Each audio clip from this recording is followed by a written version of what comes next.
प्रातःकालीन सत्र के अगले सम्मानित अतिथि वक्ता हैं professor GS Meena ji. Sir, मैं आपका इस वर्कशॉप में स्वागत करता हूं। धन्यवाद आपका। मैं अपने पार्टिसिपेंट्स को अपने अतिथि वक्ता से परिचित कराना चाहता हूं। डॉक्टर मीना जी, आप centre of Indian languages JNU से आते हैं। आपका जेएनयू में अध्यापन कार्य इस समय चल रहा है, परंतु इसके पहले भी आपने कई विश्वविद्यालयों में अध्यापन कार्य किया है। मैं बताना चाहता हूं पार्टिसिपेंट्स को कितना ग्रेट एक्सपोजर रहा है डॉक्टर साहब का।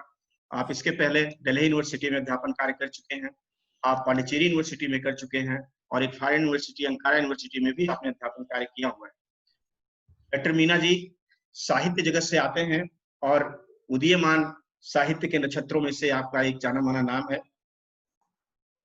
आपने एक पत्रिका का संपादन आप खुद कर रहे हैं, साहित्य आदिवासी साहित्य नाम से त्रैमासिक पत्रिका, जिसके आप संस्थापक संपादक हैं। सर, आपने 2 दर्जन से अधिक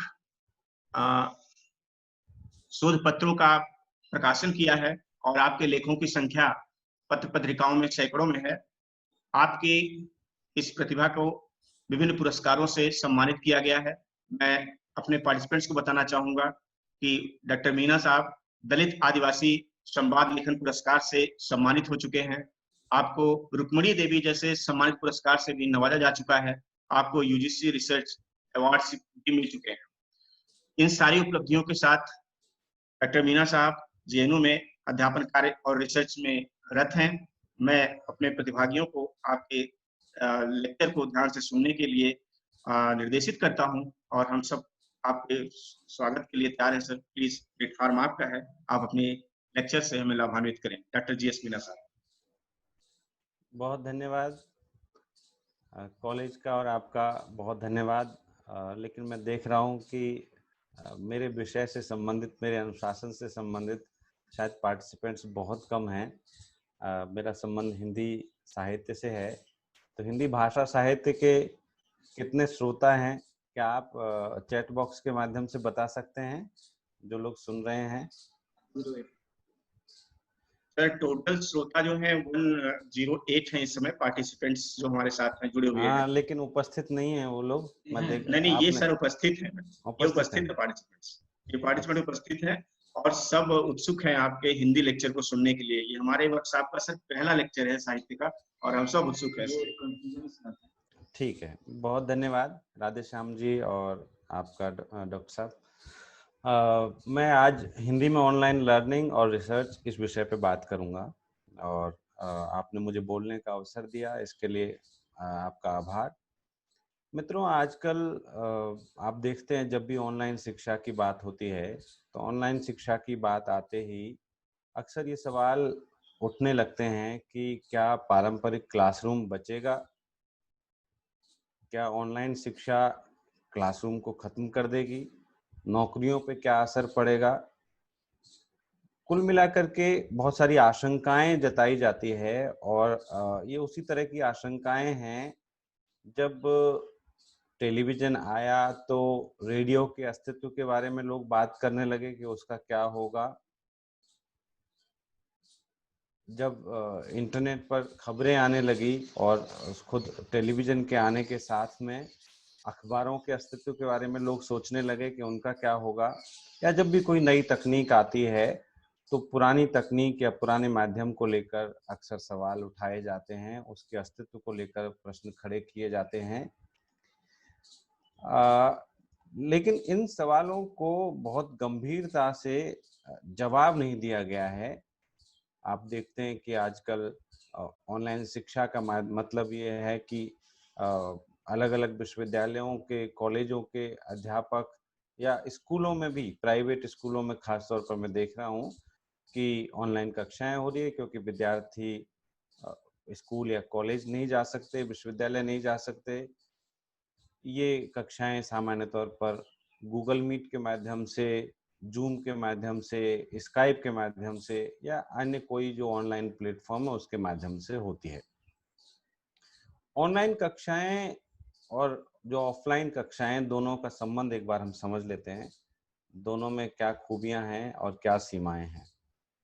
जो ऑनलाइन कक्षाएं हैं उसमें चूंकि एमएचआरडी की एक महत्वाकांक्षी परियोजना यूजीसी मूक्स से मैं जुड़ा हुआ हूँ, मैसिव ओपन ऑनलाइन कोर्सेज, उससे मैं ये लॉकडाउन से 2 साल पहले से जुड़ा हुआ हूँ। तो इसलिए उस पूरी प्रक्रिया से गुजरने के बाद मैंने ये महसूस किया कि ऑनलाइन कक्षा की काफ़ी खूबियाँ भी होती हैं।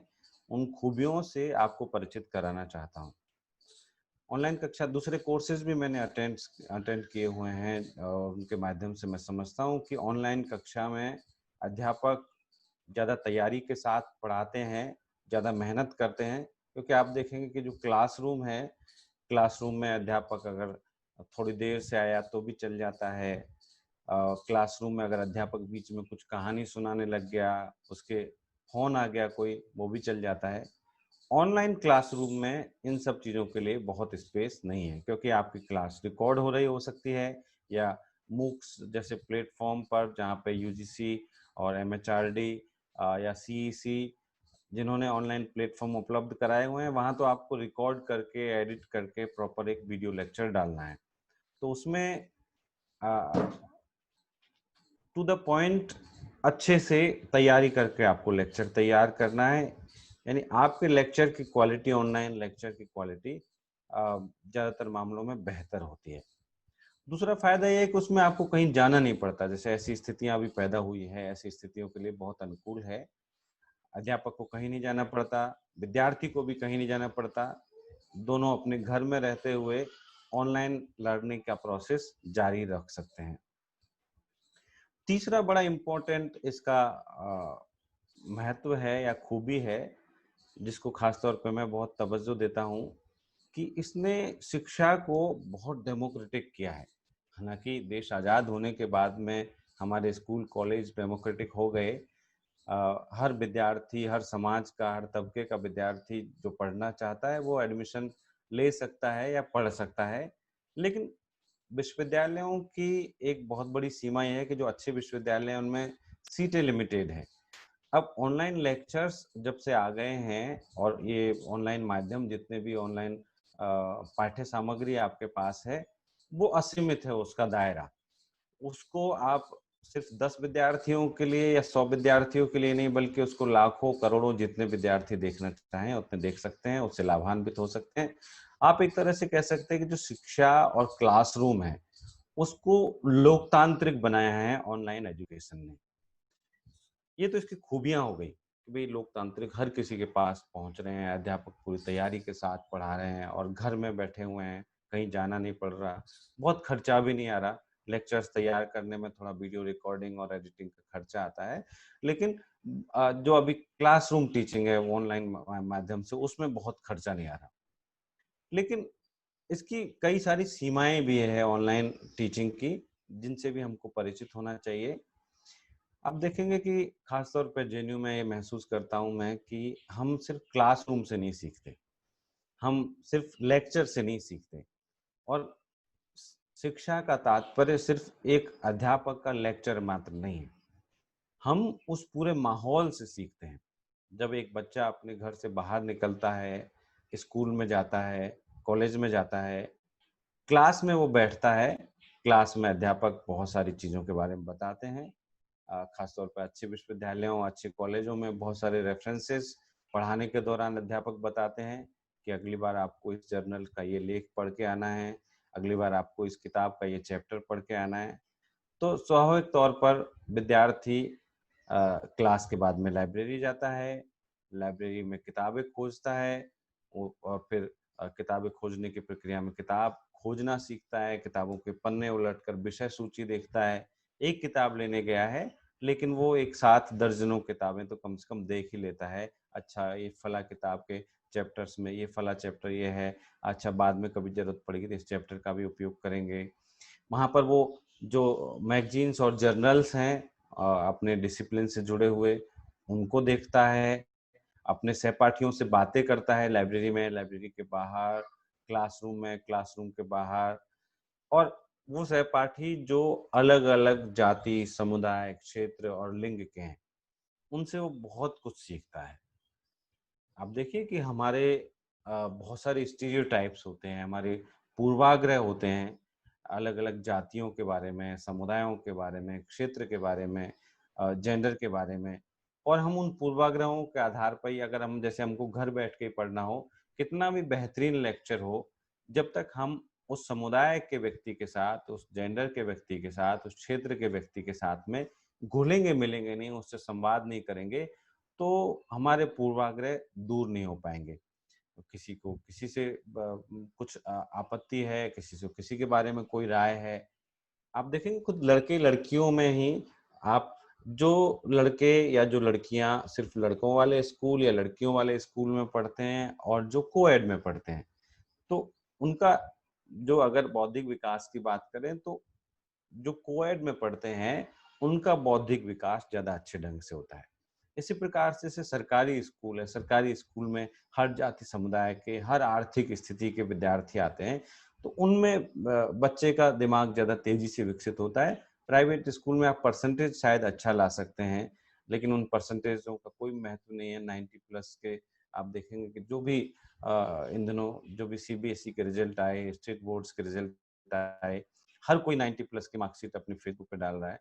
अब उस 90 प्लस का क्या मायने जब हर किसी का ही 90 प्लस बन रहा है। लेकिन महत्वपूर्ण चीज ये है कि आपने सीखा क्या। तो जो क्लासरूम है आपका, वो क्लासरूम जितना डाइवर्सिटी वाला होगा, जो क्लासरूम वर्चुअल की जगह रियल होगा। अगर वर्चुअल आपका क्लासरूम है, तो वर्चुअल में आप उस डाइवर्सिटी को महसूस नहीं कर पाएंगे कि कोई दक्षिण भारतीय आपके साथ बैठा है, दक्षिण भारतीयों के बारे में आपके कोई पूर्वाग्रह है। मैं तो कहता हूं कि क्लासरूम आपके देश की सीमा को भी, उसका भी अतिक्रमण करता है। मैं अपने व्यक्तिगत अनुभव से बताऊं, यहाँ पर हम मीडिया में इतनी खबरें सुनते हैं, इतनी चीजें जानते हैं और इतनी चीजें बातें करते हैं कि ये फला देश ऐसा है, फला देश ऐसा है। मैं जब अंकारा विश्वविद्यालय में पढ़ा रहा था टर्की के अंदर, तो अ, बहुत ही अजीब बात है, लेकिन ऐसा संयोग बना कि मेरे जो सबसे अच्छे दोस्त बने वो पाकिस्तान के थे। उन्होंने मेरी सबसे ज्यादा मदद की। जब भी मुझे कोई समस्या होती थी, जब भी कोई प्रॉब्लम होती थी, तो बेहतर गाइडेंस, भारतीयों से मुझे उतना बेहतर गाइडेंस नहीं मिला, या दूसरे वो टर्किश लोगों से उतना गाइडेंस नहीं मिला, जितने पाकिस्तानी दोस्तों ने जितना अच्छे से चीजों को बताया कि अच्छा ये ऐसे करना है, ऐसे करना है, ऐसे करना है। और वहां से, मतलब विदेश में आप जब जाते हैं तो बहुत मुश्किलें होती है, तो आप अब आपके मन में पूर्वाग्रह कर रहे, नहीं पाकिस्तान के लोग तो ऐसे होते हैं, या इस जाति के लोग ऐसे होते हैं, इस धर्म के ऐसे लोग होते हैं। बेसिकली वर्चुअल क्लासरूम आपको उन पूर्वाग्रहों को तोड़ने का मौका नहीं देता। और जो असली क्लासरूम है आपका, real classroom, face to face class जब आप करते हैं, तो वहां पर व्यक्ति का समाजीकरण होता है। व्यक्ति जो विद्यार्थी है, वो इन सब दायरों को तोड़ करके सबके बारे में एक अपने अनुभव प्राप्त करता है, पूर्वाग्रहों को तोड़ता है। वो ऐसी तमाम गैदरिंग का हिस्सा बनता है जहां से उसके अंदर अवेयरनेस, मान लीजिए आप जिस कॉलेज में पढ़ते हैं, कोई आंदोलन हो रहा है, यूनिवर्सिटी में पढ़ते हैं, आंदोलन हो रहा है, आप उसमें भाग लें या ना लें, लेकिन आप उस आंदोलन के बारे में जानने लगते हैं, उससे जुड़े हुए मुद्दों के बारे में जानने लगते हैं कि अच्छा इस तरह से ये वाली घटना हुई है और इसमें इसके ये पहलू हैं। तो यानी जो आपके फेस टू फेस क्लासरूम है या रियल क्लासरूम है, उसमें एक विद्यार्थी की सक्रियता के कई आयाम होते हैं। ऑनलाइन कक्षा में वो सिर्फ आप लेक्चर तक सीमित है, और जो लेक्चर आप देखेंगे कि लेक्चर तो बहुत सारे पहले से मौजूद हैं, आप एक सीमा के बाद में लेक्चरों का आनंद नहीं ले सकते जब तक लेक्चर इंटरेक्टिव नहीं है, लेक्चर में कोई ऐसी अपीलिंग चीज नहीं है, लेक्चर में कुछ नयापन नहीं है। तो लेक्चर तो बहुत मौजूद है, और खासतौर पर सोशल साइंस और नेचुरल साइंस से जुड़े हुए लेक्चर्स तो दुनिया भर के विद्वानों ने डाले हुए हैं। तो वो लेक्चर्स आपको बहुत प्रभावित नहीं करते। वो लेक्चर कभी आपके रियल क्लासरूम की जगह नहीं ले सकते। इसलिए मेरे ख्याल से अब ये बहस बहुत ही धीरे धीरे हाशिए पर जा रही है कि जो ऑनलाइन क्लासरूम है वो क्या वो जो वर्चुअल क्लासरूम है वो क्या रियल क्लासरूम की जगह ले लेगा। मेरे ख्याल से ऐसे कभी नहीं होगा। ओरिजिनल जो आपकी क्लासरूम की ओरिजिनलिटी है, जो रियल क्लासरूम की रियलिटी है, वो हमेशा बची रहेगी। जैसे कि अखबार भी आज भी बचे हुए हैं, जैसे बहुत सारे पुराने माध्यम आज भी बचे हुए हैं।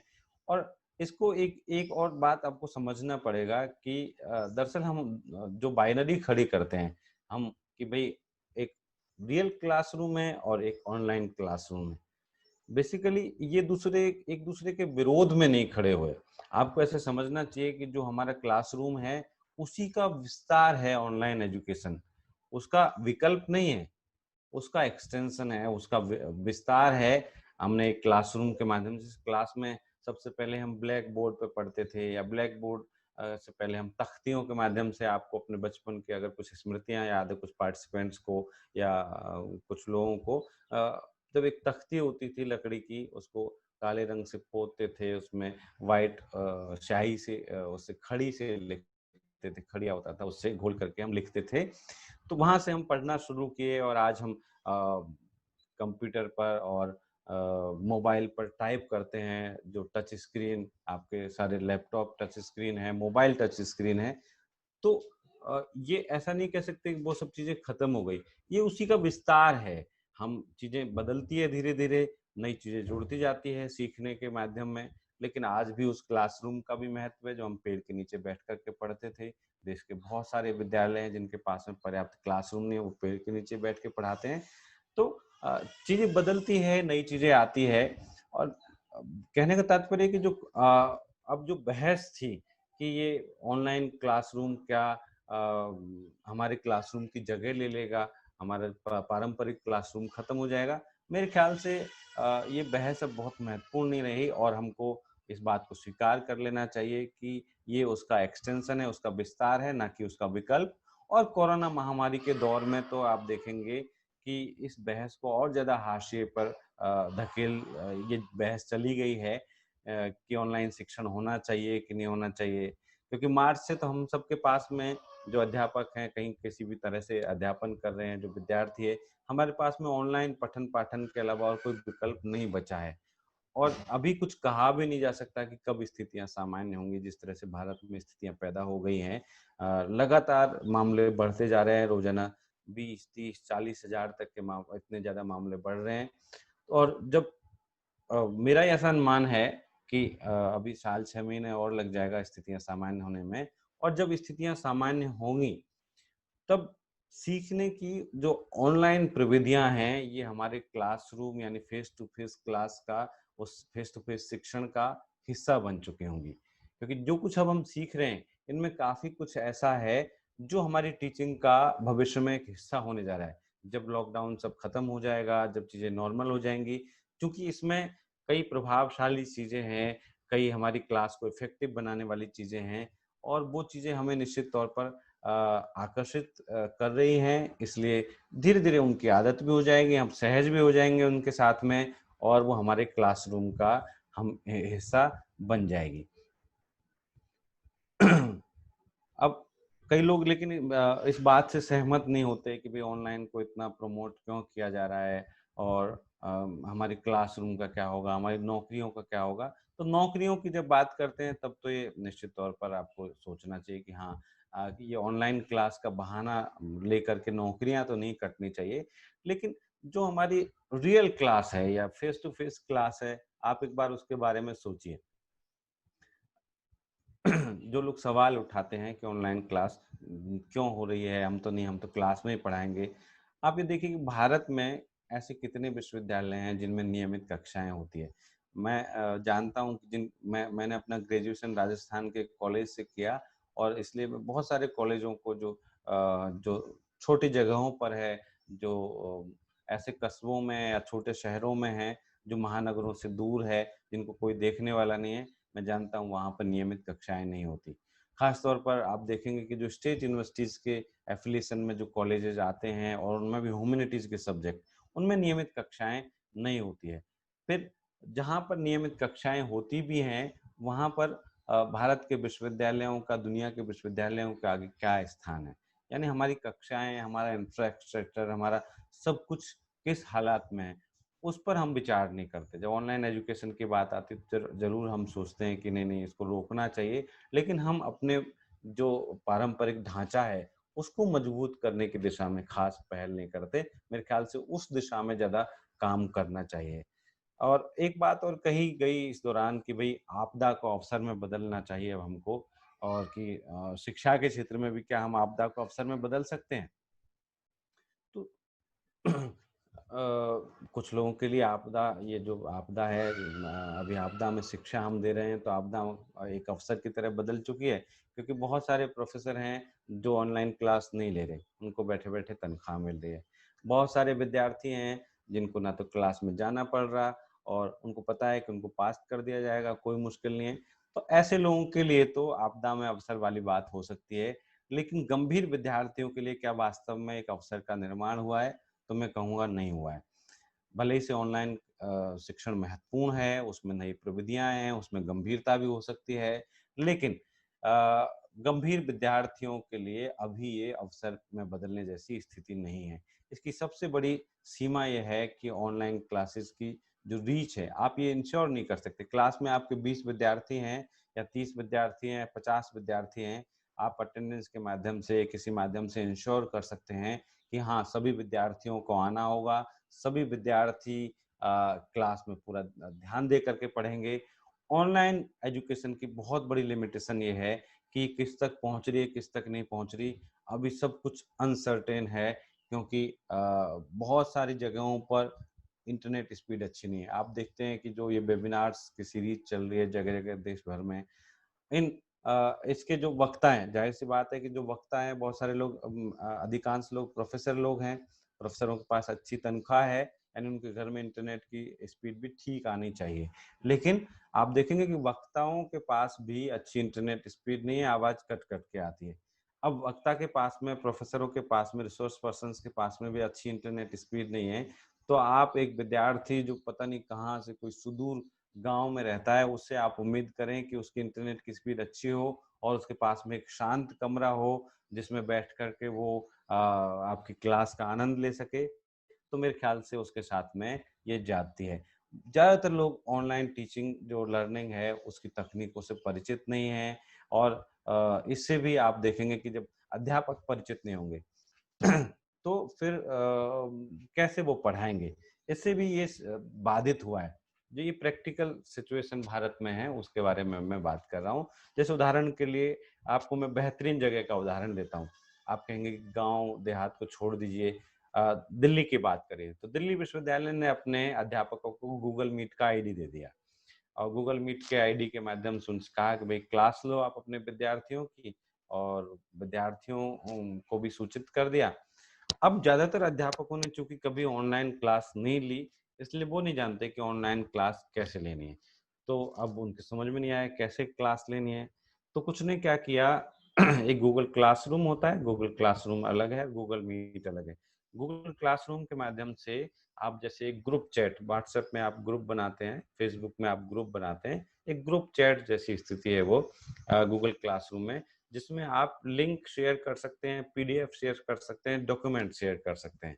तो अब उसके माध्यम से अध्यापकों ने क्या किया, वो क्लासरूम का भी आईडी था और गूगल मीट का आईडी। गूगल मीट में आप वीडियो, ऑडियो वीडियो के माध्यम से पढ़ा सकते हैं। तो ज़्यादातर अध्यापकों ने नोट्स बना करके उसमें पोस्ट कर दिए कि भई ये उसमें अपना स्कैन करके कैम स्कैनर से या दूसरे माध्यमों से, और गूगल क्लासरूम में शेयर कर दिए।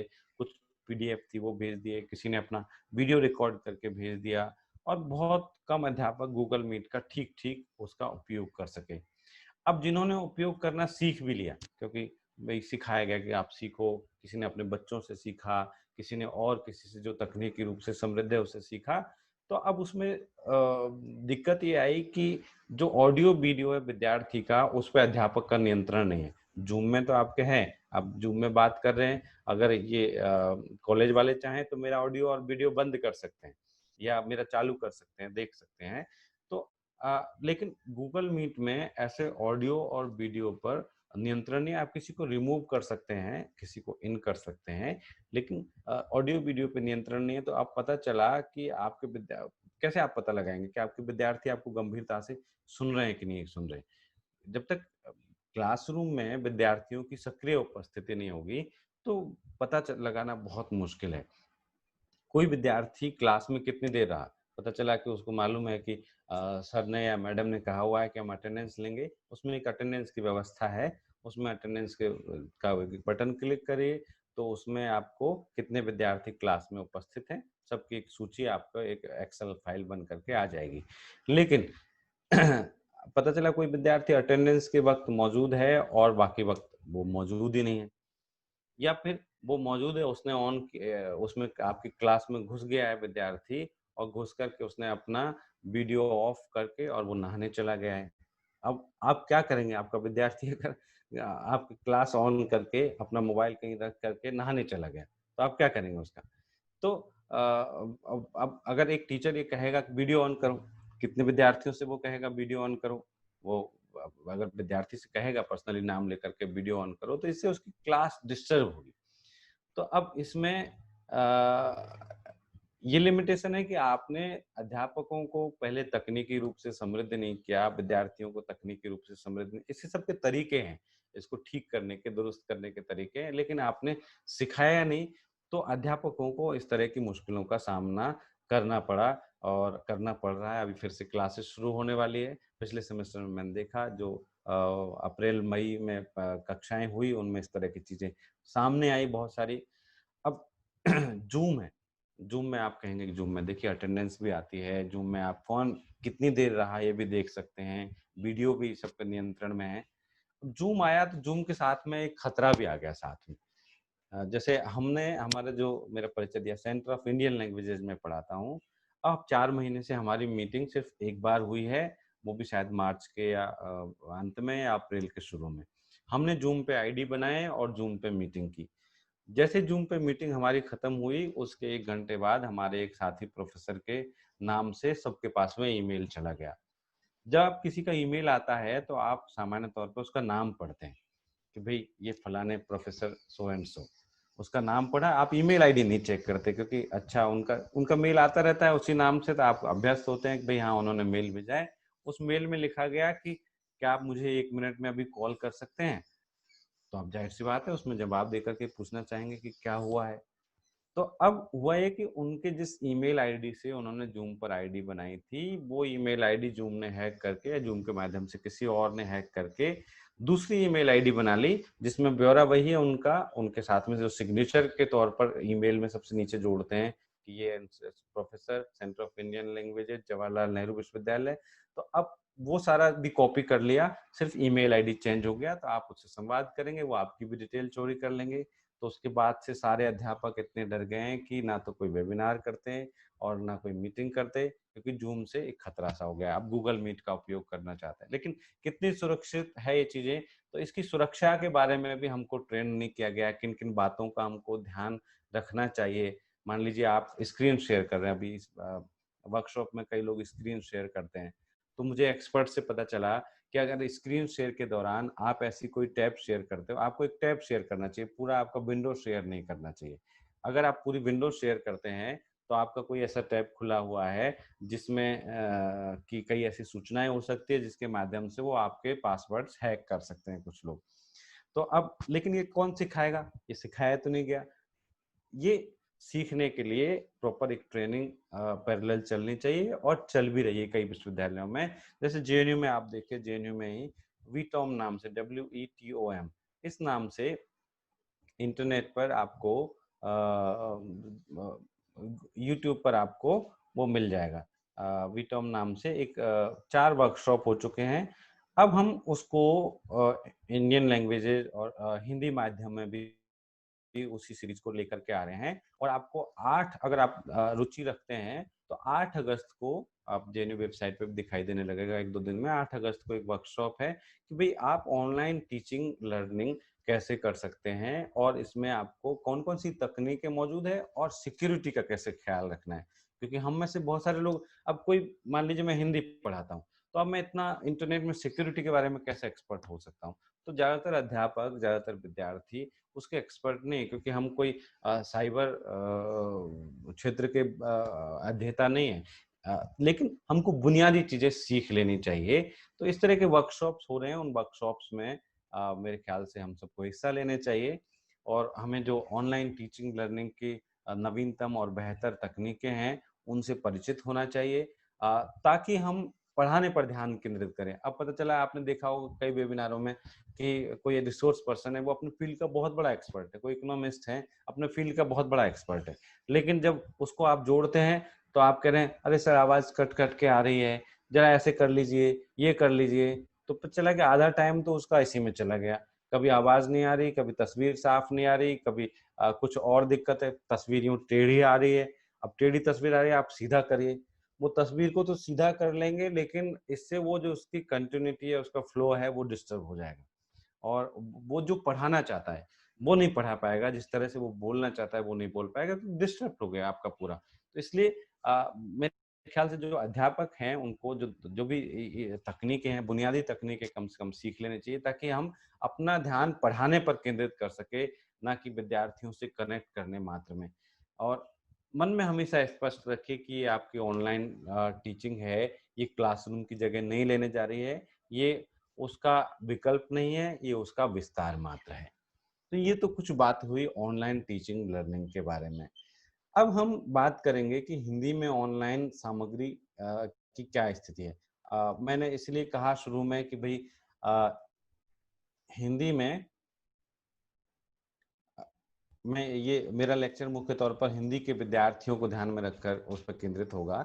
तो हिंदी के बारे में ये कहा जाता है, जो सोशल साइंसेज, नेचुरल साइंसेज में तो बहुत ज़्यादा ये बात चलती है, लेकिन खुद हिंदी साहित्य और हिंदी में और कुछ पढ़ना चाहते हैं, वो कहते हैं अरे हिंदी में कहाँ किताबें हैं, हिंदी में अच्छी किताबें नहीं है, इंटरनेट पे तो बिल्कुल नहीं है, ऐसा मानते हैं लोग। जबकि ये एक स्टीरियोटाइप है, एक एक पुरानी सोच है, अब चीज़ें बदल गई हैं। इसलिए मैं आपको हिंदी के कुछ रिसोर्सेज से जो ऑनलाइन अवेलेबल है उससे परिचित कराना चाहूँगा, खासतौर पे जो विद्यार्थी मास्टर्स में हैं, और जो विद्यार्थी जो जो लोग जो रिसर्चर्स हैं, जो रिसर्च कर रहे हैं, वो मुमकिन है कि कुछ चीज़ों से परिचित होंगे, लेकिन कुछ लोगों के लिए ज़रूर ये चीज़ें नई होंगी। इसलिए हिंदी में जो ऑनलाइन सोर्सेज अवेलेबल हैं, उससे मैं परिचित कराना चाहूँगा, जहाँ से आप अपनी टेक्स्ट बुक्स या दूसरी सामग्री का अध्ययन कर सकते हैं, अभी घर में बैठे हुए। और ये बात सच है कि हिंदी में अभी पूरी सामग्री, जिस तरह से कई विषयों में आप सोशियोलॉजी या ज्योग्राफी या कोई बॉटनी और केमिस्ट्री, इसमें जितनी ज़्यादा सामग्री है उतनी सामग्री शायद हिंदी में हिंदी भाषा साहित्य के बारे में इंटरनेट पे मौजूद नहीं है, लेकिन फिर भी काफ़ी सामग्री है। कम से कम सबसे पहले हमें उस सामग्री से परिचित होना होगा। हिंदी में ऑनलाइन सामग्री संकलन के कई सरकारी और गैर सरकारी प्रयास हो रहे हैं, और वो प्रयास बहुत ही सराहनीय हैं, और विद्यार्थियों को उन प्रयासों से जुड़ना चाहिए, उसको एक्सेस करना चाहिए।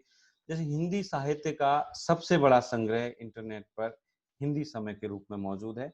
मैं आपके सामने हिंदी समय का ये शेयर करना चाहता हूँ।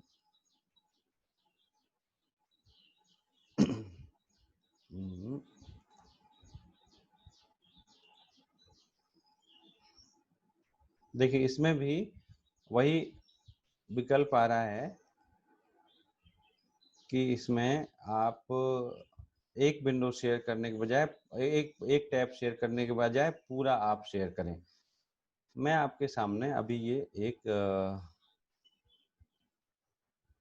आप ये देख रहे हैं हिंदी समय नाम से, ये महात्मा गांधी अंतर्राष्ट्रीय हिंदी विश्वविद्यालय बड़धा, उनकी पहल है, और इसमें बहुत ज़्यादा सामग्री मौजूद है। इस सामग्री को आप हर 15 दिन में अपडेट किया जाता है। ये आपका इसका मुख्य पृष्ठ देख रहे हैं, इसमें विधावार सामग्री को बांटा हुआ है। जैसे ये उपन्यास है, फिर कहानी है, कविता है, व्यंग है, नाटक है, निबंध है। और अगर आप विधाओं के आधार पर नहीं देखना चाहते, आप किसी लेखक या रचनाकार के आधार पर देखना चाहते हैं, तो हिंदी लेखक, हमारे रचनाकार, इस तरह से भी आप देख सकते हैं। जैसे मान लीजिए आप हिंदी लेखक के रूप में देखना चाहते हैं, तो आकार आदि क्रम में अल्फाबेटिकली लेखकों की पूरी सूची यहाँ पर मौजूद है। और इतने ज़्यादा लेखक है, आप कहेंगे कि कई लोगों को तो हम जानते ही नहीं है, क्योंकि इसमें पुराने लेखक भी शामिल हैं, नए लेखक भी शामिल हैं, और चर्चित लेखकों के साथ साथ कम चर्चित या बहुत ही कम चर्चित लेखक भी शामिल हैं, जो किसी तरह से पत्र पत्रिकाओं में छपते हैं, लेकिन उनको कोई लेखक उस तरह से नहीं मानता। उनकी रचनाएं भी, यानी बहुत ज्यादा सामग्री है। आप किसी भी लेखक के नाम पर क्लिक करेंगे तो लेखक के नाम पर आपने, और अनुदित सामग्री भी इसमें मौजूद है। आपने टॉलस्टॉय के नाम पर क्लिक किया तो टॉलस्टॉय का परिचय आ गया, टॉलस्टॉय कौन है, और साथ में उनकी जो रचनाएं हिंदी समय पर मौजूद है। इतनी सारी कहानियां और ये रचनाएं यहाँ पर मौजूद है। इस तरह आप किसी भी लेखक के बारे में, उसकी रचनाओं के बारे में आप जान सकते हैं। आकारादि क्रम में आपको मान लीजिए क से किसी का नाम जानना है तो ये देखिए क से सारे नाम आ गए हैं। हर जिन लेखकों की रचनाएं यहाँ पर मौजूद है, उन लेखकों की रचनाएं आप यहाँ से पढ़ सकते हैं और फ्री ऑफ कॉस्ट पढ़ सकते हैं, कोई उसका चार्ज नहीं है। तो ये बहुत बड़ा संग्रह है जहाँ पर हिंदी की ज्यादातर, मैं नहीं कहूँगा सभी रचनाएं, लेकिन ज्यादातर लोकप्रिय रचनाएं यहाँ पर मौजूद है। अब इसी तरह से आप देखेंगे कि जो हिंदी समय है इसमें तो खैर निरंतर अपडेट होती रहती है सामग्री, बहुत महत्वपूर्ण है। हिंदी गद्य को लेकर और हिंदी पद्य को लेकर के भी बहुत बड़े बड़े प्रयास किए गए हैं। ये निजी प्रयास है, संस्थाओं के प्रयास नहीं है। एक डॉक्टर अनिल जनविजय हैं जो रूसी भाषा के अध्यापक हैं, और रूसी भाषा पढ़ करके भारत से गए, लेकिन मॉस्को स्टेट यूनिवर्सिटी में वो हिंदी और रूसी सब पढ़ाते हैं। उन्होंने और एक और सज्जन ने मिलकर के गद्य कोश नाम से एक बहुत बड़ा पोर्टल बनाया, जिसमें गद्य की तमाम रचनाएं, और हिंदी समय से पहले का पोर्टल है। गद्य की जो भी कॉपीराइट फ्री रचनाएं वो तो है ही हैं, लेकिन लेखकों की सहमति से कॉपीराइट वाली यानी नई रचनाएं भी इसमें शामिल की गई हैं। आप देखें, ये गद्य कोश का मुख्य पृष्ठ है। यहाँ पर भी उसी तरह से रचनाकारों की सूची है, और किसी भी रचनाकार की किसी रचना के बारे में आप पढ़ना चाहते हैं, कौन सी रचनाएं उसकी मौजूद हैं। जैसे हाल ही में आपने सुना होगा कि हिंदी के एक लेखक का निधन हुआ, गंगा प्रसाद विमल। तो उनकी देखिए एक संग्रह मौजूद है, पूरा कहानी संग्रह, ये कहानियां मौजूद है, उनका संस्मरण मौजूद है, उनकी आलोचना भी मौजूद है। तो इस तरह से ढेर सारी रचनाएं आपको यहाँ पर मिल जाएंगी। गद्य कोश की तरह ही उन्हीं सज्जन के द्वारा एक दूसरी पहल की गई, जिसको कविता कोश कहते हैं। कविता कोश में सिर्फ कविताएं या पद्य हैं, और इसमें बहुत ज्यादा रचनाएं हैं, हिंदी की, उर्दू, भोजपुरी, मैथिली, राजस्थानी, अंगिका, अवधी, नेपाली, हरियाणवी, तमाम भाषाओं की रचनाएं हैं। हिंदी की बहुत ज्यादा रचनाएं हैं, अनुदित रचनाएं हैं। उसमें भी रचनाकारों की सूची के हिसाब से सामग्री को बांटा गया है। आप ये कविता कोश देखें, ये कविता कोश का मुख्य पृष्ठ है। ये भी उसी तरह का निजी प्रयास है। जो लोग हिंदी भाषा साहित्य से प्यार करते हैं, उन्होंने खुद टाइप करके इतनी रचनाएं इकट्ठी की। उन रचनाओं को, ये रचनाकारों की सूची मैं आपके सामने दिखा रहा हूँ, उन्होंने सामग्री को विद्यार्थियों के लिए या पाठकों के लिए, जो भी हिंदी भाषा साहित्य से प्यार करता है, उनके लिए एक जगह पर इकट्ठा किया है। इसमें पुराने पुराने रचनाकार भी, मध्यकाल के रचनाकार भी आपको मिल जाएंगे, और एकदम नए रचनाकार भी आपको मिल जाएंगे। तो ये बहुत बड़े स्रोत है जिनको विद्यार्थियों को एक्सेस करना चाहिए। हमेशा ये रोना नहीं रोना चाहिए कई विद्यार्थी की हमारे पास तो कुछ मिल ही नहीं रहा, कोई किताब नहीं मिल रही। इतनी ज्यादा किताबें तो, इतनी ज्यादा सामग्री तो इंटरनेट पे मौजूद है।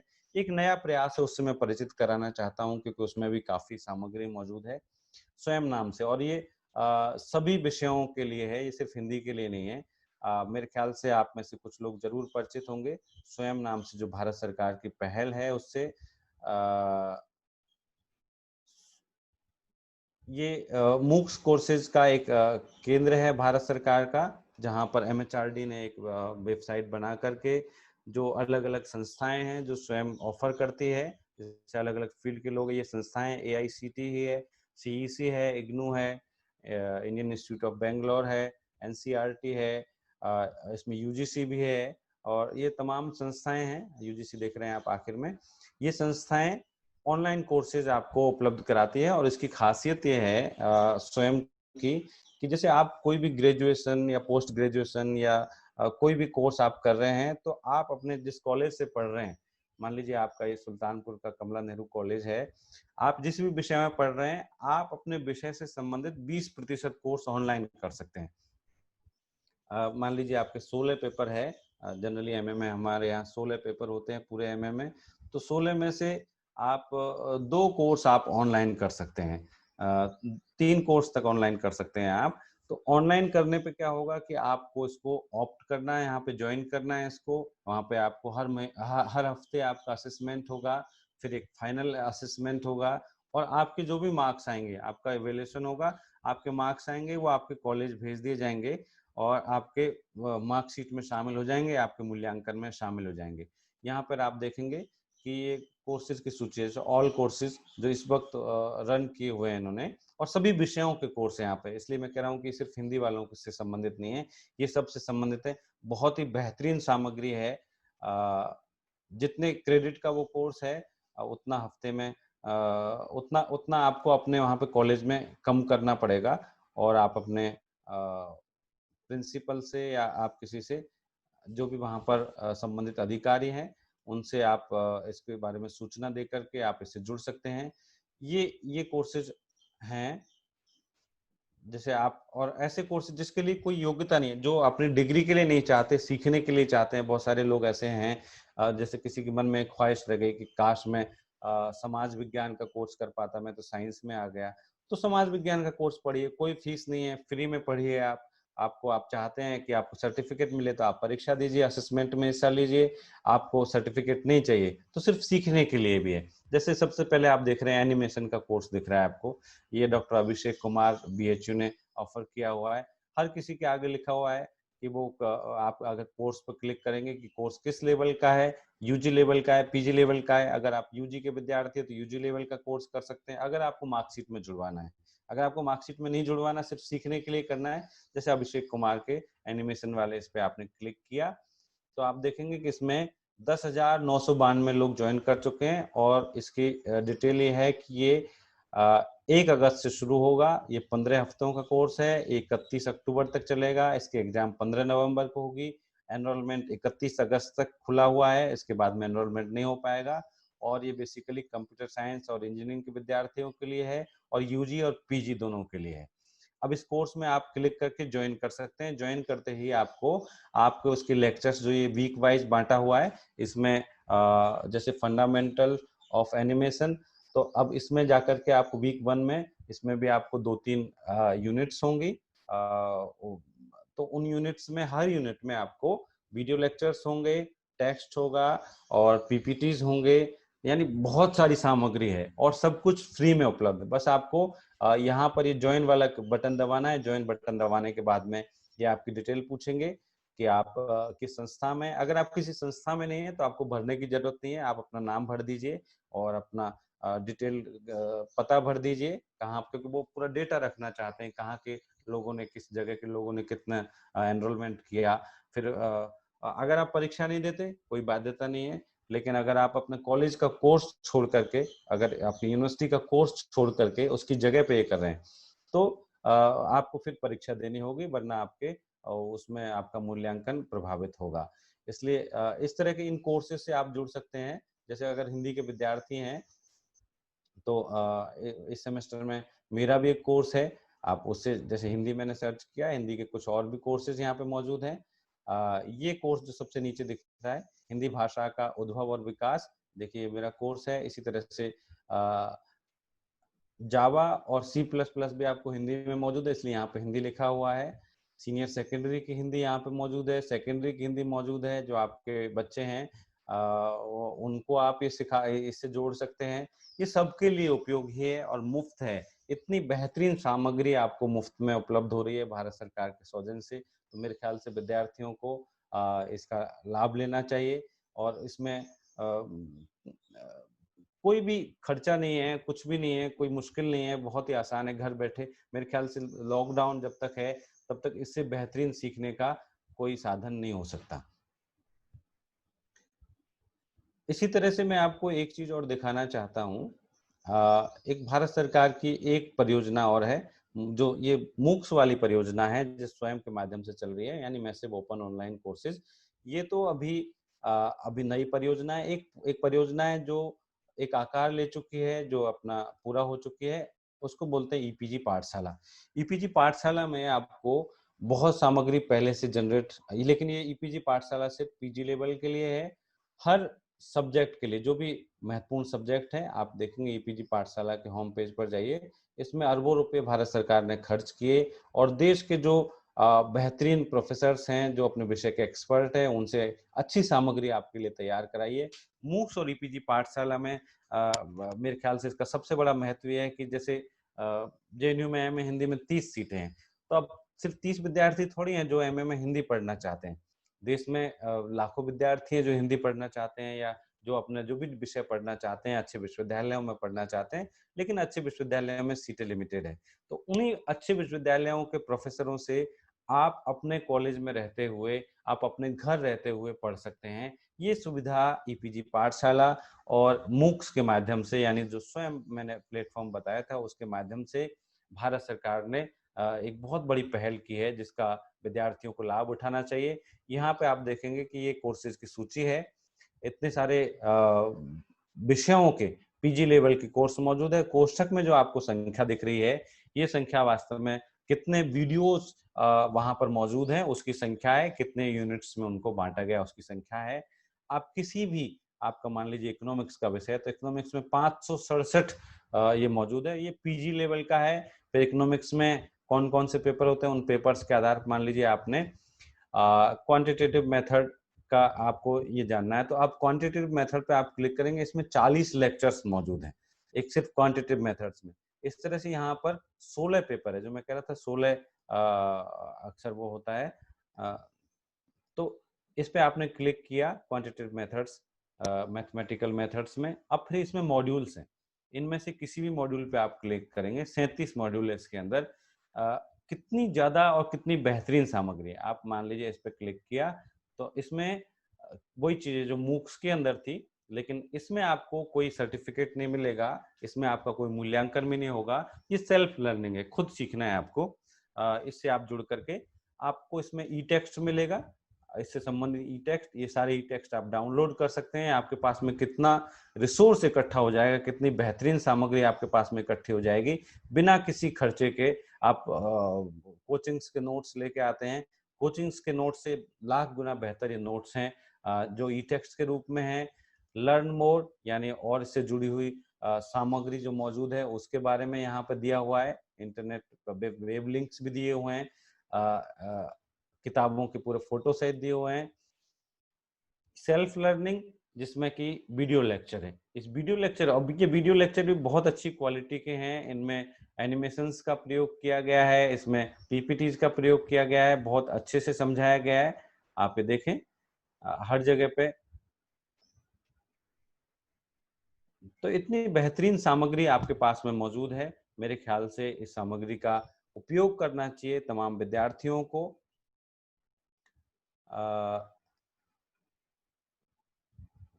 इसके अलावा ई पुस्तकालय और archive.org, ये दो ऐसे सोर्सेज हैं, ई पुस्तकालय और archive.org, जिसके माध्यम से आप बहुत सारी किताबें, जो किताबें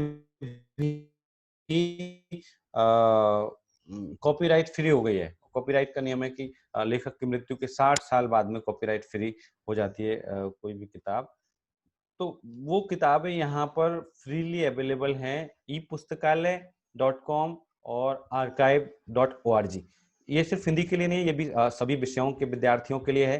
तो इसका भी विद्यार्थियों को उपयोग करना चाहिए। ये आपकी किताबें जो आप लाइब्रेरी में खोजने अभी नहीं जा पा रहे हैं, मुमकिन है बहुत सारी किताबें आपको यहाँ पे मिल जाएंगी। इसके अलावा जो तमाम अखबार और पत्रिकाएं तो इंटरनेट पे है ही, हिंदी की पत्रिकाएं भी, हिंदी की सभी बड़ी पत्रिकाएं, चाहे वो तद्भव है, चाहे वो हंस है, कथादेश है, महात्मा गांधी अंतर्राष्ट्रीय हिंदी विश्वविद्यालय की बहुवचन है, पुस्तक वार्ता है, तमाम पत्रिकाएं इंटरनेट पे मौजूद है। उन पत्रिकाओं को भी आप, बहुत सारी पत्रिकाएं जो फ्रीली अवेलेबल है, कुछ पत्रिकाएं हैं जिनको आपको बहुत आंशिक उसका दाम चुकाना पड़ेगा। जैसे नॉट नोल नाम की एक वेबसाइट है, तो बाहर अगर कोई पत्रिका 30 रुपए की मिलती है तो नॉट नोल पे आपको 12 रुपए में वो पढ़ने को मिलेगी। वो एक बार आपने एक्सेस उसका ले लिया तो आप 12 रुपए में एक बार भर दिया आपने, फिर वो कभी भी आप वो वाली मैगजीन, वो जर्नल आप पढ़ सकते हैं। तो इतना ज्यादा रिसोर्सेस हिंदी में भी उपलब्ध है। शोध गंगा के बारे में तो आप सब परिचित होंगे, सभी विषयों के लोग। वो भी भारत सरकार की एक पहल है, जिसमें तमाम थीसिस और डिसर्टेशन आपके वहाँ पर देश भर के विश्वविद्यालयों के डाले गए हैं। उसमें आप अच्छे से सर्च करना आपको आना चाहिए। आप जिस विषय पे काम करने जा रहे हैं उस विषय से हर विषय की सामग्री वहां पर मौजूद है, क्योंकि देश भर के तमाम विश्वविद्यालयों में लगभग हर क्षेत्र में रिसर्च हो चुके हैं। वो रिसर्च आपको एक जगह मिल जाए, इससे बड़ी और क्या चीज होगी। तो ये थे हिंदी में ऑनलाइन जो सामग्री मौजूद है उसके बारे में एक ओवरव्यू मैंने देने की कोशिश की। आखिर में थोड़ी सी बात, समय तो मेरा हो चुका, लेकिन मैं 10 मिनट हिंदी में रिसर्च के बारे में भी बात करूंगा, क्योंकि ये जो वर्कशॉप है वो रिसर्च के बारे में है, इसलिए थोड़ी बात रिसर्च के बारे में करना जरूरी है। हिंदी में रिसर्च के बारे में बात करना इसलिए भी जरूरी है कि हिंदी जो शोध की स्थिति है वो बहुत ही खराब है एक लिहाज से, क्योंकि हिंदी में रिसर्च को लेकर के कोई प्रॉपर मेथड, प्रॉपर तरीका विकसित नहीं हो पाया है। और इस वर्कशॉप में भी बहुत सारे लोग प्राकृतिक विज्ञानों के हैं, समाज विज्ञानों के हैं। तो क्या होता है कि हिंदी के विद्यार्थी उनको ये सोचते हैं कि ये जो सोशल साइंसेस के लोग हैं, नेचुरल साइंसेस के लोग हैं, ये तो हमारे हमारे क्या काम के हैं, इसलिए ये रिसर्च मेथोलॉजी पे बात करें या किसी बात करें तो एक तो अंग्रेजी में बात कर रहे हैं, दूसरा वो सोशल साइंसेस के उदाहरण दे करके या नेचुरल साइंसेस के उदाहरण दे करके बात कर रहे हैं। तो जो डिसिप्लिन और लैंग्वेज की लिमिटेशन की वजह से या उसकी सीमा की वजह से हिंदी के विद्यार्थी उनसे बहुत लाभान्वित नहीं हो पाते, इसलिए थोड़ी सी बात हिंदी में करना जरूरी है हिंदी के विद्यार्थियों को लक्ष्य करके। हिंदी में जो शोध की प्रक्रिया है बेसिकली वो सर के बल खड़ी हुई है, उल्टी खड़ी हुई है और उस पर कोई ध्यान नहीं देता। ये एक मेरी आत्मालोचना है, सेल्फ क्रिटिसिज्म है अपने डिसिप्लिन के बारे में। और सर के बल कैसे खड़ी हुई है, आप देखें कि हिंदी में रिसर्च कैसे होता है। यहाँ पे रिसर्च मेथोलॉजी को लेकर कई लेक्चर हुए, मैंने भी सुने, और भी लेक्चर मैंने सुने हुए हैं दूसरे विषयों के भी। तो हिंदी में क्या होता है कि मैं तो एक ठीक अच्छी यूनिवर्सिटी में हूँ, जेएनयू में हूँ, तो यहाँ पर भी जब विद्यार्थी आता है तो सबसे पहला काम क्या करता है, जो आपके परिचित विद्यार्थी है जिनको आपने एमए में पढ़ाया या जो आप बाहर से आए हैं, सबसे पहला काम होता है कि एक विषय विद्यार्थी को दे दिया जाता है। कई बार विद्यार्थी खुद चुनता है, कई बार उसका सुपरवाइजर उसको एक विषय दे देता है। तो अब विषय देने से अगर या विषय चुनने से विषय की शोध की शुरुआत होगी तो शोध किस दिशा में जाएगा आप अनुमान लगा सकते हैं। फिर क्या करता है, उसको विषय दे दिया, विद्यार्थी उस पर एक सिनॉप्सिस बनाता है। अब उसने उस विषय के बारे में कुछ पढ़ा नहीं है, उसको एक विषय दे दिया है, उस पर वो सिनॉप्सिस बनाता है। तो सिनॉप्सिस कैसे बनाता है, दूसरे की सिनॉप्सिस देखता है कि अच्छा इसमें ये चीजें जोड़ी गई हैं, चलो कुछ खाना पूर्ति के लिए उसमें जो कुछ भी जानता है वो लिख देता है और एक सिनॉप्सिस बना लेता है। फिर सिनॉप्सिस बनाने के बाद, सिनॉप्सिस को अप्रूव कराने के बाद में, अप्रूव हो ही जाती है, अप्रूव कराने के बाद में फिर वो अपना उस विषय से संबंधित किताबें पढ़ना शुरू करता है। ध्यान दीजिए, किताबें पढ़ना शुरू करता है, किताबों की समीक्षा नहीं। फिर अपनी थीसिस लिख करके जमा कर देता है और उसको पीएचडी या एमफिल जो भी है वो अवार्ड हो जाते हैं। अब शोध की प्रक्रिया की दृष्टि से देखें तो दूसरे अनुशासनों के लोग इस पूरी प्रक्रिया पर हंसेंगे और ये हास्यास्पद स्थिति है। यानी आपने बिना कोई अध्ययन के, बिना कोई विषय क्षेत्र के चुनाव के आपने एक विषय चुन लिया, एक टॉपिक चुन लिया, तो आप कैसा रिसर्च करेंगे। तभी बहुत सारे शोधार्थियों के साथ ये होता है। जैसे मेरा जो फील्ड है जिसमें मैं अध्ययन करता हूँ वो आदिवासी लिटरेचर है। अब मेरे पास में ढेर सारे ईमेल और फोन आते हैं जो कहते हैं हम आदिवासी साहित्य पे काम कर रहे हैं, हमारी सिनॉप्सिस पास हो चुकी है, हम थीसिस जमा करने वाले हैं। मैं पूछता हूँ आपने क्या क्या पढ़ा है इस बारे में, तो वो ठीक से रचनाओं के नाम नहीं बता पाते जो रचनाएं उन्होंने पढ़ी है। ठीक है, हमारे पास में कोई आविष्कार करने की क्षमता नहीं है क्योंकि हम ह्यूमैनिटीज के लोग हैं, हम कोई प्रयोगशाला में प्रयोग भी नहीं कर सकते, लेकिन हम अपने विषय को ठीक से पढ़ तो सकते हैं। हम उस साहित्य की समीक्षा तो कर सकते हैं। अब उसमें जब आपने गलत प्रक्रिया का चुनाव किया है, तो उसमें फिर आपका शोध भी गलत दिशा में आएगा। आप कभी अपने शोध को जस्टिफाई भी नहीं कर पाएंगे। और ज्यादातर लोगों के साथ ये होता है कि वो अपना जैसे तैसे पीएचडी जमा कर देते हैं, फिर उस पीएचडी के बारे में बात नहीं करना चाहते। अगर आप उनसे बात करेंगे तो उससे बचने की कोशिश करेंगे। 1-2 साल तक तो कुछ याद रहता है, क्योंकि तब पढ़ा होता है, बाद में उसके बारे में याद भी नहीं रहता।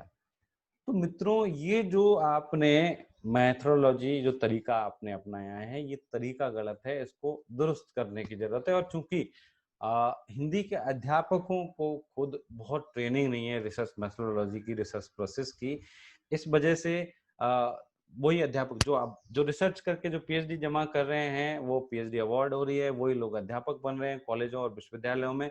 फिर जाहिर सी बात है, वो खुद भी जब मेथोडोलॉजी नहीं जानते, वो अपने स्टूडेंट से भी ऐसे रिसर्च कराएंगे। अब समय आ गया है कि हम दूसरे अनुशासनों से संवाद करें और अच्छे से रिसर्च करना सीखें। शोध के साथ जो हम एक ज्यादती कर रहे हैं, और इसकी सबसे बड़ी वजह है कि शोध को डिग्री से जोड़ा हुआ है, रिसर्च को डिग्री से जोड़ा हुआ है। डिग्री चाहिए, अब क्या करें, बैठे हुए हैं, नौकरी लग नहीं रही, तो अब नौकरी नहीं है तो शादी कैसे होगी, ठीक से शादी भी नहीं होगी, चलो रिसर्च कर लेते हैं। किसी का नेट हो गया, जेआरएफ हो गया कुछ, कि अब जेआरएफ हो गया, फेलोशिप मिलेगी, तो फेलोशिप तभी मिलेगी जब रिसर्च डिग्री में कहीं एडमिशन ले लें, चलो रिसर्च कर लेते हैं। अरे भाई, आप रिसर्च के ऊपर इतनी मेहरबानी मत करिए, रिसर्च को आपकी जरूरत नहीं है। अगर आपकी रिसर्च में रुचि नहीं है तो मत करिए। अगर आपकी रिसर्च में रुचि है तो ही रिसर्च करिए। तो रिसर्च के लिए पहली शर्त है उसमें रुचि होना। अब आपकी रुचि है तो आप अपने रुचि का एक क्षेत्र चुनिए। फिर रुचि के क्षेत्र के बारे में आप खूब पढ़िए। मैंने एक लेक्चर में आपके सुना कि ज्यादा पढ़ने से व्यक्ति कंफ्यूज हो जाता है। ऐसा नहीं है, जितना आप पढ़ सकते हैं उतना पढ़िए, बिल्कुल कंफ्यूज नहीं होंगे। पढ़ने से चीजों की स्पष्टता आती, कंफ्यूजन नहीं होता। फिर आप उस विषय के बारे में जो शोध का एक एरिया आपने चुन लिया, उसकी फिर आप गहराई में जाएंगे। उस गहराई में जाते रहिए। फिर आप उसमें पढ़ते पढ़ते पढ़ते, अच्छा ये हो गया, ये हो गया, ये हो गया। अच्छा, जैसे आपकी ये रुचि है कि कहानियों में ग्लोबलाइजेशन किस रूप में आया है, तो आप देखेंगे कि अच्छा, ग्लोबलाइजेशन को लेकर सबसे पहले कितनी कहानियां लिखी गई है।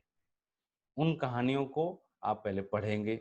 पढ़ते पढ़ते, और जब आप अपनी रुचि के क्षेत्र को पढ़ रहे हैं तो जरूरी नहीं है कि उसमें पढ़ते ही आपका विषय बन जाएगा। विषय का निर्माण धीरे धीरे होगा। तो आप उसमें जो भी पहले तो जो प्राइमरी सोर्सेज है उनका अध्ययन करेंगे। फिर उनका आप जो उपलब्ध सामग्री है उसकी समीक्षा करेंगे। पहले से जो समीक्षाएं मौजूद हैं उन समीक्षाओं को पढ़ेंगे। और इस पूरी प्रक्रिया में आप रिसर्च गैप की पहचान करेंगे। कोई एक ऐसा अनुत्तरित प्रश्न है जिसका अभी तक जिस पर विचार नहीं हुआ है, जिस पर आपको लगता है कि विचार होना चाहिए, तो उस रिसर्च गैप की पहचान के माध्यम से ही आपके विषय का निर्माण होगा या विषय का चयन होगा। क्योंकि कई सारे जो अच्छे जानकार है रिसर्च मेथोडोलॉजी के, मैं रिसर्च का विषय का निर्माण पद का प्रयोग इसलिए कर रहा हूँ, वो मानते हैं कि विषय का हम चयन नहीं करते, विषय निर्मित होता है रिव्यू ऑफ लिटरेचर के प्रोसेस में। जब आप साहित्य की समीक्षा करते हैं और समीक्षा करते करते करते आप एक रिसर्च गैप तक पहुंचते हैं, तो उससे आप एक विषय का निर्माण करते हैं। और उसके बाद में आप उस विषय से संबंधित जो आपके उद्देश्य है और प्रश्न है उनमें भी स्पष्टता होनी चाहिए। स्थिति क्या है, रिव्यू ऑफ लिटरेचर मैं समझता हूँ कि बहुत ही अहम हिस्सा है किसी भी रिसर्च का। लेकिन हिंदी की थीसिसों में रिव्यू ऑफ लिटरेचर का कोई चैप्टर नहीं होता।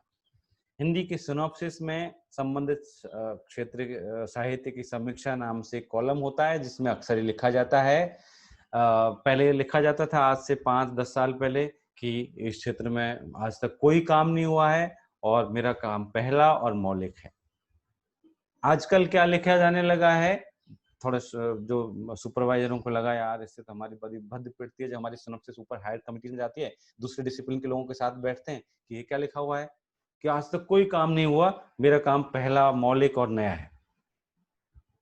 तो फिर अब ये करने लग गए कि जो जिस विश्वविद्यालय में विद्यार्थी पढ़ता है उस विश्वविद्यालय में उससे संबंधित कुछ थीसिसों की वो सूची दे देता है, 2-4 थीसिस कि मेरे काम के, मेरे क्षेत्र से जुड़े हुए ये थीसिस हैं, इनके सुपरवाइजर का नाम है, बस सूची दे दिया, आधे पैराग्राफ में निपटा दिया उसको।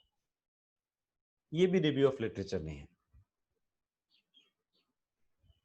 तो जब आप रिव्यू ऑफ लिटरेचर ही नहीं करेंगे तो आपका विषय कैसे बनेगा? आप अपने विषय ये कैसे कह पाएंगे कि आपका काम मौलिक और नया है? पता चला कि जैसे अब एक आत्मकथा आई जूठन, ओम प्रकाश वाल्मीकि। पता चला कि देश में अगर 500 विश्वविद्यालयों में हिंदी डिपार्टमेंट है तो 400 डिपार्टमेंट में तो जूठन के बारे में, जूठन एक आलोचनात्मक अध्ययन, जूठन में दलित चेतना, इस विषय पे रिसर्च हो रहे हैं और वो शोधार्थी एक दूसरे से परिचित नहीं है। रिसर्च हो चुके 5 साल से हो रहे हैं, छठे साल फिर वही विषय ले लिया किसी ने दूसरे किसी विश्वविद्यालय में। तो दूसरे विश्वविद्यालयों में जो रिसर्च हो रहे हैं उनको भी, उनकी भी जानकारी नहीं है। शोधगंगा अब आया है, पहले शोधगंगा नहीं था।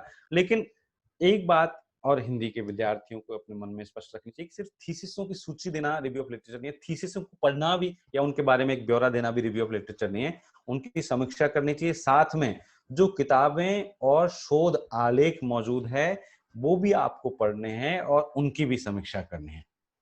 मसलन आप जूठन, जो एक आत्मकथा है, ऑटोबायोग्राफी है, दलित ऑटोबायोग्राफी, उसके बारे में अध्ययन कर रहे हैं, तो आपको जूठन के बारे में अब तक जो कुछ भी लिखा गया है, चाहे वो अखबार की समीक्षा ही हो, कई बार जनसत्ता में बहुत अच्छी अच्छी समीक्षाएं छपती थी, उसकी सारी समीक्षाएं, उसके बारे में जितने रिसर्च हुए हैं, थीसिस और डिसर्टेशन, उसके बारे में जो किताबें लिखी गई है, जूठन एक विमर्श नाम से कई समीक्षाओं को तो एक जगह प्रकाशित कर दिया गया है। वो सब पढ़ने के बाद में अगर आपको फील हो, जैसे आपको फील हो सकता है कि अच्छा ठीक है, ये एक उत्पीड़ित अस्मिता, एक मतलब एक डिप्राइव्ड सेक्शन की तरफ से एक ऑटोबायोग्राफी आई है, एक उसकी आत्मकथा है, तो हमको ये देखना चाहिए कि एक डिप्राइव्ड सेक्शन का व्यक्ति दूसरे डिप्राइव्ड सेक्शन को कैसे देखता है। यानी हमको जूठन में देखना चाहिए कि जूठन का लेखक स्त्रियों के बारे में क्या सोचता है। तो जूठन में स्त्रियों की उपस्थिति या स्त्रियों की समस्याएं या स्त्रियों की अभिव्यक्ति, स्त्री जीवन, इस तरह से कोई आप विषय ले सकते हैं और उस पर अगर किसी ने अभी तक काम नहीं किया है। या फिर दलित आत्मकथाओं में स्त्री, अब दलित आत्मकथाओं में कि स्त्री के बारे में क्या सोचते हैं, क्योंकि वो अपने अपने बारे में तो लिखते हैं लेकिन दूसरी एक उत्पीड़ित अस्मिता के बारे में क्या सोचते हैं, तो इस पर अगर किसी ने लिखा है तो आपका एक रिसर्च गैप का निर्माण हो गया। कि जूठन के बारे में लिखा है कि भाई अम्बेडकर का क्या प्रभाव है, एक ऑटोबायोग्राफी में क्या क्या चीजें होती है, वो सब तो दर्जनों सैकड़ों लोगों ने लिख दिया है। उसको पढ़ते पढ़ते आपके दिमाग में बात आई क्या, या जूठन में या किसी दलित आत्मकथा में आदिवासियों के बारे में कुछ आया है क्या? तो इस तरह से आप उस पूरे साहित्य को, प्राइमरी सोर्सेज को पढ़ते हुए, उसके बारे में लिखी हुई समीक्षाओं को पढ़ते हुए, खुद समीक्षा करते हुए आप इस निष्कर्ष पर, और उसमें आप सिर्फ थीसिसों को शामिल मत करिए, किताबों को, रिसर्च पेपर्स को, अखबारों के आर्टिकल्स को, सबको शामिल करके, कि कोई लेक्चर भी आपको ऑनलाइन अवेलेबल है, उस लेक्चर को भी शामिल करके, सब कुछ को शामिल करके, उसकी समीक्षा करके आप उस रिसर्च गैप की पहचान करिए। तब आप सही विषय का चयन या निर्माण कर पाएंगे, आपके उद्देश्यों में स्पष्टता आएगी, आपके प्रश्नों में स्पष्टता आएगी। आजकल आपकी सिनॉप्सिस में जोड़ दिया है रिसर्च क्वेश्चंस, तो हमारे हिंदी के विद्यार्थी 20-20 क्वेश्चन बना लेते हैं। अरे भाई, एक दो सवाल का जवाब देने में तो कई साल लग जाते हैं, 20 सवाल बना लोगे, 20 सवाल का जवाब कैसे देंगे आप? पूरी जीवन इसी को समर्पित करना है कि पीएचडी को? 4 या 5 सवाल बहुत है, सवालों में स्पष्टता होनी चाहिए। फिर वो आपके उद्देश्य है, देखिए जो शोध के उद्देश्य है, ऑब्जेक्टिव्स, और फिर आपके शोध प्रश्न, फिर आपकी प्राकल्पना, हाइपोथेसिस, और आपके चैप्टराइजेशन, चैप्टर प्लान, ये जो चारों पोर्शन है ये आपस में बहुत जुड़े हुए हैं। इस संबंध को भी आपको समझना पड़ेगा। इन सारी चीजों को आप समझ लेंगे तो अब आप मैं कह सकता हूं कि आप ठीक दिशा में आगे बढ़ रहे हैं। क्योंकि रिसर्च का मतलब ही है एक सिस्टमेटिक स्टडी। स्टडी तो आप करते रहते हैं, अखबार पढ़ते हुए, आप रेल में लोग लेटे हुए नोवेल पढ़ते हुए जाते हैं, वो भी स्टडी कर रहे हैं, वो अगर उपन्यास में कोई गरीब आदमी है, कोई स्त्री है, उसके साथ ज्यादती हो रही है, वो नोवेल पढ़ने वाले को भी पता चल जाएगा भाई कि इसके साथ ज्यादती हो रही है। फिर रिसर्च क्या है उसमें? इसलिए रिसर्च के लिए जरूरी है कि आप ठीक से सारी विधियों को और प्रविधियों को, मेथड्स और मेथोडोलॉजी दोनों को समझें और एक सिस्टमेटिक आप स्टडी करें, तब जाकर के वो रिसर्च कहलाएगा। अभी हमारे यहाँ स्थिति है कि बहुत सारे लोग रेफरेंसेस देना ही नहीं जानते। कैसे रेफरेंसेस देने चाहिए, कैसे बिब्लियोग्राफी बनानी चाहिए, क्या प्राइमरी सोर्सेज है, क्या सेकेंडरी सोर्स है, कौन सी चीज किस में आएगी। और जैसे लैंग्वेजेस के लिए एमएल स्टाइल सीट है, मॉडर्न लैंग्वेज एसोसिएशन का एमएल स्टाइल सीट, उसका प्रयोग कैसे किया जाता है। तो ये रेफरेंसिंग भी आपको आनी चाहिए जो आपके हर जगह पर काम आएगी। अब चूंकि हिंदी के बड़े बड़े आचार्यों ने रेफरेंसिंग का ठीक से खुद ही उपयोग नहीं किया, उनकी किताबों में किसी का संदर्भ दे दिया लेकिन बताया नहीं कि वो कहाँ पे किस किताब में फला आदमी ने लिखा है और कहाँ पर कितने पेज पर है, वो किताब कहाँ से छपी, कोई ब्यौरा नहीं है। तो वही परंपरा शोधार्थियों में चली आ रही है, वो बहुत कैजुअली रेफरेंसिंग, और रेफरेंसिंग में एक रूपता नहीं है। तो रेफरेंसिंग में एक रूपता लानी है तो या तो कोई भारतीय मॉडल विकसित करना होगा रेफरेंसिंग का, या जो लैंग्वेजेस के लिए एमएलए स्टाइल सीट है जिसका 8th एडिशन अभी चल रहा है, उसको हमको अपनाना पड़ेगा। वो अध्यापकों को पहले अपनाना पड़ेगा। अध्यापक अपने लेखों में, अपने भाषणों में उसका प्रयोग करें, अपने मतलब जो भी इस बारे में वो बोल रहे हैं, ताकि विद्यार्थी उसके मन में जिज्ञासा पैदा हो कि भाई हाँ, कोई एमएलए स्टाइल सीट है जो हमको सीखनी चाहिए। तो मित्रों, मोटे तौर पर ये बातें थी जिसके माध्यम से अब हम हिंदी में ऑनलाइन लर्निंग और रिसर्च को दूसरे अनुशासनों से जोड़ सकते हैं, उसका स्तर सुधार सकते हैं। और कॉलेज ने मुझे बोलने का अवसर दिया, आप सब लोगों ने धैर्य से सुना, इसके लिए बहुत बहुत धन्यवाद। अगर आपको सवाल होंगे तो उन पर बात करेंगे। धन्यवाद सर। उपयोगी और ज्ञानवर्धक उत्तर देने के लिए सबसे प्रतिभागियों ने सर आपको कंग्रेचुलेट किया है और साथ ही अपनी जिज्ञासाएं भी हमारी स्क्रीन पे भेजी है इन्होंने। मैं चाहूंगा कि सर इनकी जिज्ञासाओं को भी शांत करने का ये जो Q&A सेक्शन में है, ये जिज्ञासाएं हैं या कहाँ हैं? ये Q&A सेक्शन आप खुद भी। अच्छा, साहित्य और भाषा कोविड-19 के इस दौर में किस प्रकार से अपनी व्यावहारिक भूमिका अदा कर सकता है?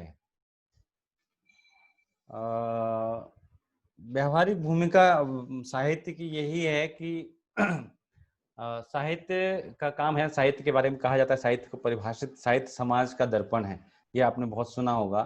फिर साहित्य के बारे में बालकृष्ण भट्ट ने कहा कि साहित्य जन समूह के हृदय का विकास है, इन लोगों के दिलो दिमाग में क्या चल रहा है वो आपको साहित्य बताता है। फिर कुछ लोग कहते हैं साहित्य के बारे में, साहित्य परकाया प्रवेश की साधना है, यानी दूसरे के शरीर में घुस करके आप जानते हैं कि उसके मन में क्या चल रहा है, उसके शरीर में, यानी साहित्य के माध्यम से आप दूसरे की पीड़ा में सहभागी बनते हैं।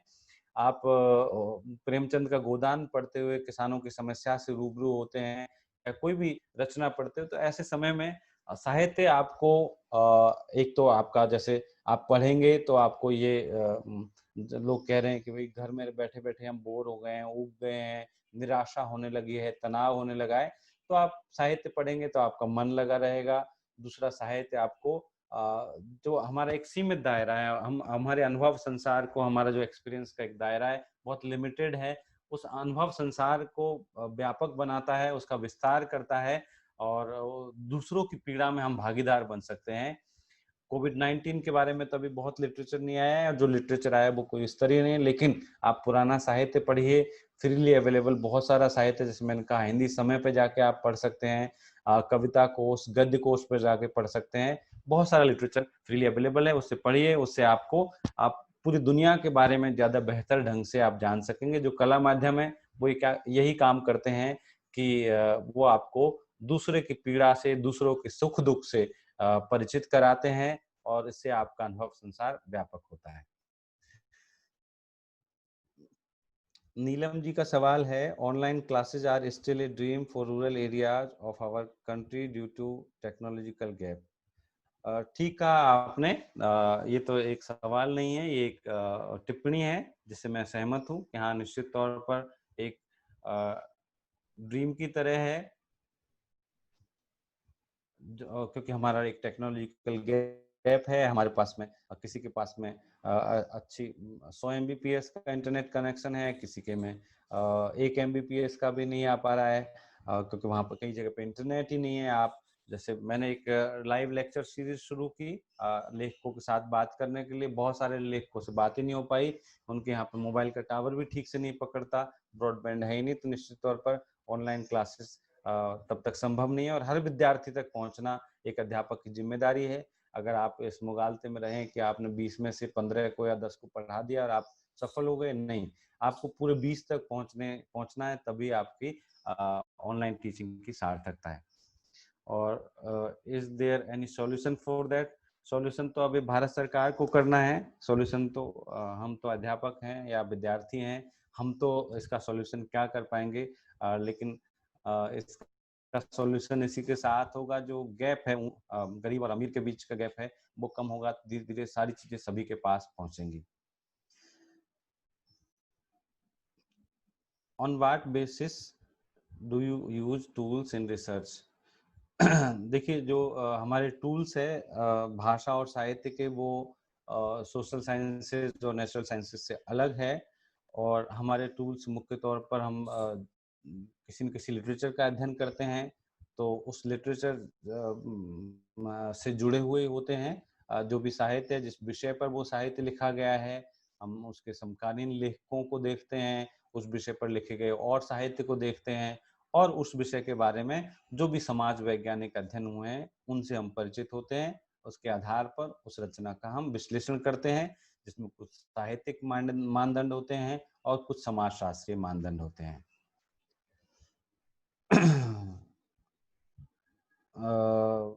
राजीव यादव जी का सवाल है, व्यक्तित्व में भाषाई समृद्धता बनाने का सबसे प्रामाणिक उपाय क्या हो सकता है?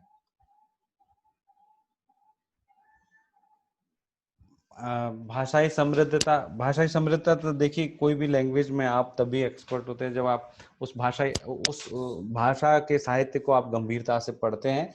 आप जैसे जैसे पढ़ेंगे वैसे वैसे वो भाषा आपके अंदर घर करती जाएगी, आपके अंदर हिस्सा बनाते, आपकी चेतना का हिस्सा बनती चली जाएगी, और आपकी भाषा आप महसूस करेंगे समृद्ध होती जाएगी। मैं तो कोशिश करता हूँ, चूंकि मैं मानता हूं कि हमारी भाषा कभी इतनी यांत्रिक भी नहीं होनी चाहिए समृद्ध होने की प्रक्रिया में, कि हम इतनी ऐसी यांत्रिक भाषा बोले जिसको एमए हिंदी के विद्यार्थियों के अलावा कोई समझ ना सके। भाषा में सहजता भी रखना बहुत जरूरी है समृद्धि के साथ साथ में, इसलिए इस सहजता का ध्यान रखने की कोशिश करते हैं। बाकी आप जिस भी डिसिप्लिन को पढ़ते हैं उसकी टेक्निकल टर्मिनोलॉजी भी आपके हिस्से आपके दिमाग आपकी चेतना में बसती जाती है। उसके विभिन्न अभिव्यक्तियां, चाहे हिंदी पढ़ रहे हैं आप, अंग्रेजी पढ़ रहे हैं, आप जितना ज्यादा पढ़ेंगे, जितना ज्यादा संवाद करेंगे उस भाषा में, उसकी विविध अभिव्यक्तियां आपकी चेतना का हिस्सा बनती चली जाएगी और आपकी भाषा समृद्ध होती चली जाएगी।